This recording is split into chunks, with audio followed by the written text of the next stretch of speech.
What's up everybody? In this episode of the KTM 250 rebuild, we are reassembling the top end of the bike. In the previous episode we disassembled the top end, so if you want to see that as well, I will put the link in the upper right corner. In this episode we will finish the engine so it's ready to be put back in the frame. So let's get started. So now that we have everything cleaned up, we can start installing the piston. And after that we're going to mount the cylinder again. So first we're going to prepare the piston, and that means we're going to install one circlip and the two piston rings. So let's do that now.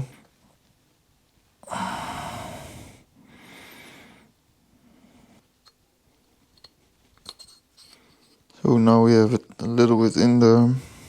I'm going to put the wrist pin in there to prevent it from going down.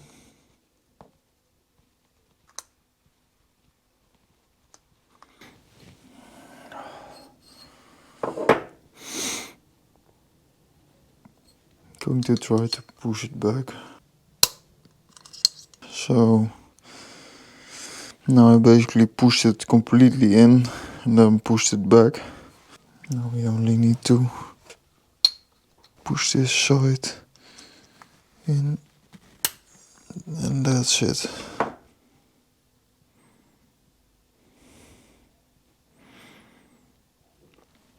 So now that we have one circlip in, we're going to put two piston rings on there. On the back of the piston you see two little pins. That's where the opening of the piston ring needs to come. Also you have a little arrow right here. That one needs to point to the exhaust, so it will be mounted like this. So we're going to put the piston rings on like this. There's a little N on this side. That's the one that you need to face up. We're first going to start with the bottom one. I will just put one side here and then push it over. And then the other one, and then just try clip it over there. So I can show you when you mount it the wrong way around, so with the end to the bottom. It will fit there, but you will see it will not completely go into the groove of the piston. You can see this one is completely flat and this one is not. And I can push it a little bit, but it will stay a little bit higher. So that's when you know it's the wrong way around. So be cautious of this end. Okay. So now we're going to place the piston on the drive shaft. So what I like to do is put some oil that you use in your fuel. And just put a little bit on all the parts. Just so you can put it over the drive shaft still. Then we have the wrist pin bearing. I'll put some oil on that one as well. We can place that in the drive shaft. Then we're going to place it over there. Usually it's easy to just hold it like this, and then you can see if you can fit it through. Okay, like that, all the way to the end. So it hits the circlip, so you can see the arrow. It's facing to the exhaust. Now we need to place the second circlip.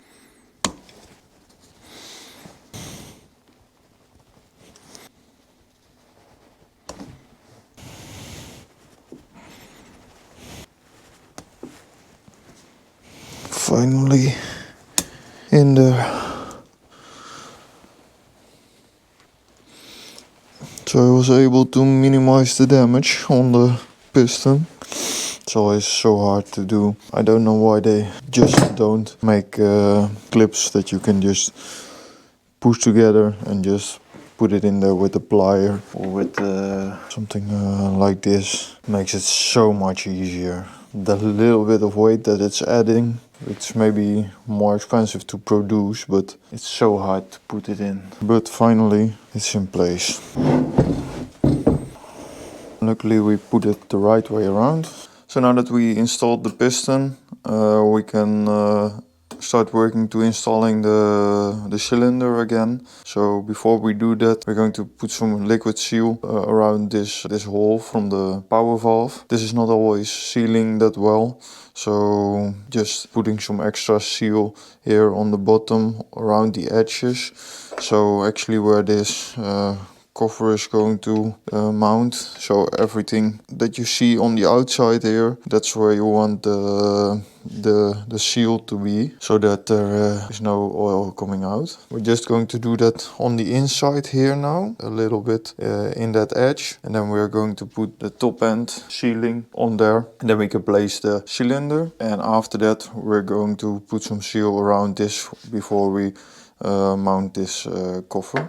So one thing to keep in mind about the top end gasket, it needs to be a certain thick. So what we did, we measured the thick of the old sealing, and this one was the most close by. It's like a few hundredths of a millimeter thicker than this one. When we put it below the cylinder and we tighten all the nuts, then it gets compressed a little bit, so then we would be around the same thick as the old one was.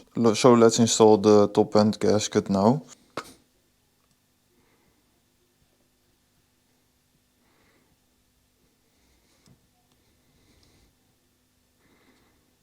I hope you guys can see that. Just put some in the edge there, and then we can place the top end gasket around there. So we can push this down here to stay in place as well there, so that's good. So now, before we're going to slide the cylinder on there, I always like to put a little film of oil on the piston, just to make sure that when we slide it up for the first time, there's already some oil in between there. I don't like the idea of destroy piston in the cylinder, so that should be okay. So now we can put the cylinder on there. We need to make sure that the piston rings are lining up. There's a little notch in there. The gap needs to be exactly there. When we are going to put the cylinder over there, we can compress the piston rings like this and then slide the cylinder over there, just like this. I don't know if I'm fully able to show you guys everything, but I'll try to do my best.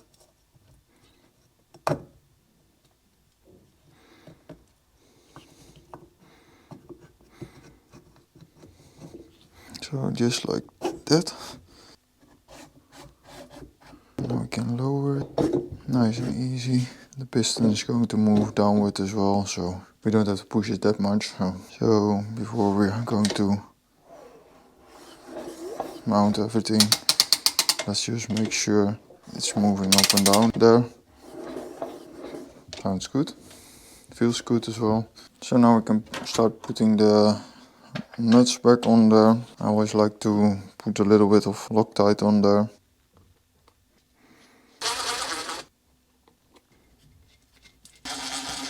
I'm not tightening them at all at this moment, just moving them down.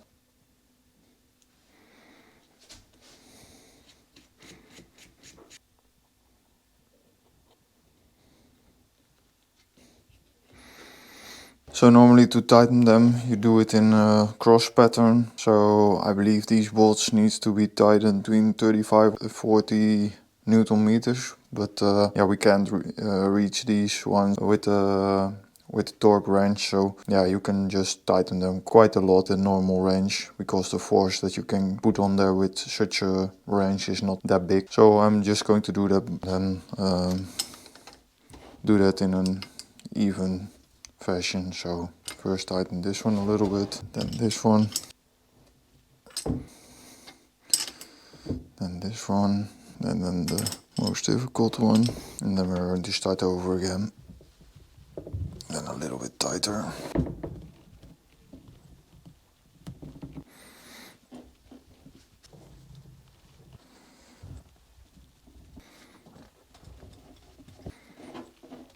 So now we can start putting the covers back on there. I will start with this side, and then I will first seal the edge.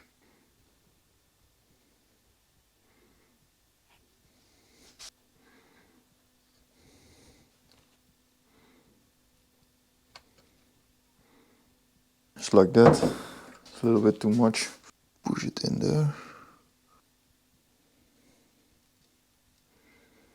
So only in the edge there's something left that will be sufficient to seal everything off. So first we need to push this gasket in between there. So you can just push it in between there from this side. Normally it would be more easy to just do this before you tighten these nuts. Make sure you do it the other way around. It's more easy like that, but works like this as well. Then we can first put this rod back.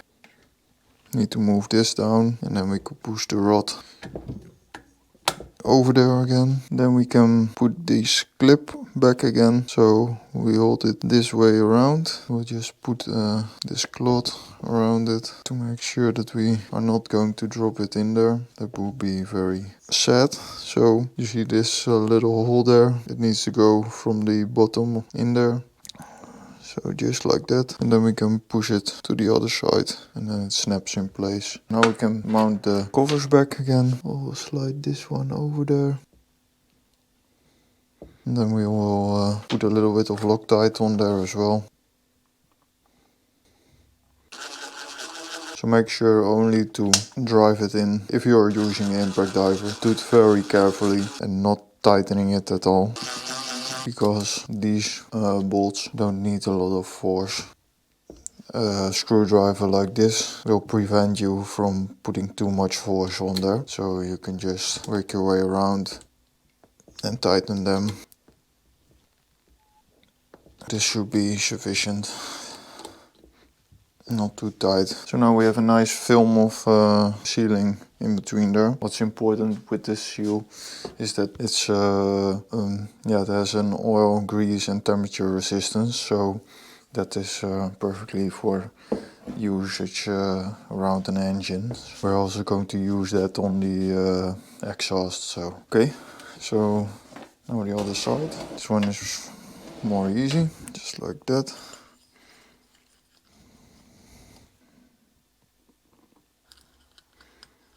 First one in place. And if you're not comfortable with using an impact driver or drill for this purpose, you can just do it by hand. It doesn't take you a lot of time and it's more safe. So we work our way around again. We're going to put this cloth back. Let's put the spark plug back in there.